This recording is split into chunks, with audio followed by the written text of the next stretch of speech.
Welcome to the Zach on Leadership Podcast. I'm your host, Zach Hughes. Today's episode is entitled, I Need More Staff. I need more staff, says the manager, with a look of panic and exhaustion in his eyes. What happened next varies leader to leader, but usually winds up in the same place. No. This experience is demotivating for the manager, aggravating for the overworked team, and it's no picnic for those up the management chain either. In this podcast episode, I will unpack this dynamic a bit. There's a lot going on here. I'll even offer a few suggestions for making it better. Here we go. If I were to survey all managers on the planet and ask a simple question, are you understaffed? The answer would probably be yes for a lot of them, perhaps most. It's a very, very common feeling. So why doesn't upper management just rectify the problem and allow managers to hire more staff to meet workload demands? Are they stingy? Are they uncaring? What's the deal? Being understaffed. This situation is stressful. Your team members are working around the clock and have a hard time taking time off. Even such, your customers aren't satisfied with how quickly you're getting things done. Your team members are showing signs of burnout, and so are you. Being adequately staffed. For a lot of you, being adequately staffed sounds like a dream come true. You are more than one deep in a subject matter expertise. People can take their PTO. If someone leaves, it's not an existential crisis. You can meet customer demands without working nights and weekends. Being overstaffed. Many of you have never experienced it, but a few of you have. What if there's not enough work to go around? What if business slowed down and you're caught up? What if all of the work you planned on doing all of a sudden got put on hold? Well, that's not good. Some of you have experienced this and know what's coming next. Staff reductions. Those managers who have gone through the horrifying pain of being overstaffed will trade that pain for the discomfort of being a little understaffed every time. I'm certain of it. For the managers who have not gone through it, chances are good that someone up your management chain has and will do whatever it takes to keep you from that pain. I'll argue that being understaffed is better than being overstaffed, but that doesn't mean that being understaffed isn't bad. It is. Let's discuss how to address it. Staffing justifications. I've been denied so many staffing requests that I've begun to figure out what doesn't work and why. I've also figured out how to mitigate those denials and increase my chances of getting something approved. First, let's go through some of the staffing justifications that rarely work. Number 1, we need more staff because we are busy. This is too vague and isn't a strong enough justification. For all I know, you're terrible at saying no and terrible at prioritizing work. Busy isn't a justification. Number 2, our current ratio of systems to personnel is much higher than it used to be. It's unreasonable to expect our staff to manage this much stuff. Well, couldn't that mean we're just got more efficient? Shouldn't we seek to get more efficient and automate it over time? Isn't that a good thing? There aren't any industry standards for ideal ratios, so this is a weak argument. Number 3, security came by and dumped a huge amount of unplanned work on our plate. That sounds like a high priority.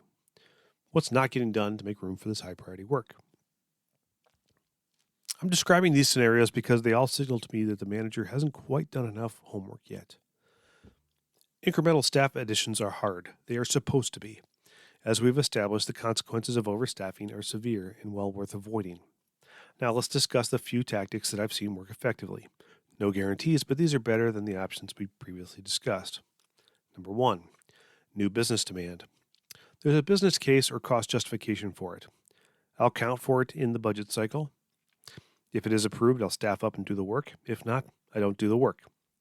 The staffing and dollars are clearly tied to a business driver. Number 2, new risk mitigation. Audit, compliance, or information security found a gap and analyzed the risk. I need to fund and staff the remediation plan. I either fund and staff the remediation or I accept the risk. Number 3, strategic alignment. I pay attention to initiatives at the top. I listen to what gets discussed at town halls. I imagine what part my team should play, and then I position my staffing request as a way to accelerate the strategic initiative. Those 3 approaches are better than the first 3, but they still aren't foolproof. I'd like to point something else out. Did you notice the different emotional tone from the first group to the second group? There's a tad bit of victim mentality in the first set. I've been guilty of that. The second is more dispassionate. It empowers the higher levels of management with relevant information so they can make the best decision possible. Then you can let the chips fall where they may. Okay, let's discuss the worst case scenario. You tried all 6 approaches and they all failed. You get no relief and are still woefully understaffed. What do you do next? Workload management. You are responsible for managing the workload of your team with or without adequate staffing. So if you can't get more staff, you need to reduce the flow of work into your team to an appropriate level. That means saying no to things, or at least not now. This very well could force escalations, which is okay. Your boss knows that she denied your staffing requests, so she shouldn't be surprised when you say no to a demand you cannot fulfill. Your job is to make sure your team is not in perpetual crunch time. That means people can take their PTO and work a reasonable amount of hours. Yes, crunch time happens, but you cannot live there. After a big push, make sure you return to a sustainable workload. Other options to create capacity. Number 1, apply lean thinking to eliminate waste. Number 2, automate repeatable tasks. This has a short-term hit to do the automation, but pays back once implemented. Number 3, staff augmentation. This still costs money, but carries less risk. If you haven't been able to justify a permanent addition to staff, hire a temporary help to help you get work through your backlog or a special project. Number 4, get an intern or a rotational assignment. Creating a development opportunity for others is always a good idea.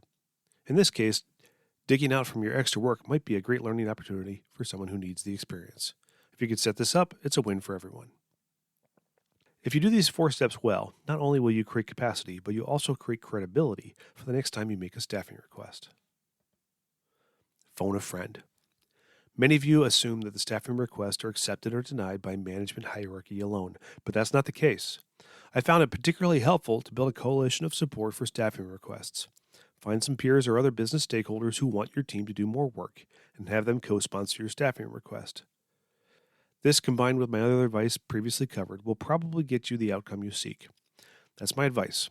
Many leaders out there feel the stress of being understaffed. Many have dealt with the frustrations of having their staff requests denied. I provided some clear steps to consider when you're in this situation. Have any suggestions of your own? What's worked for you? Please drop me a note in the comments. That's all for this week's episode of the Zach on Leadership Podcast. Thanks for listening.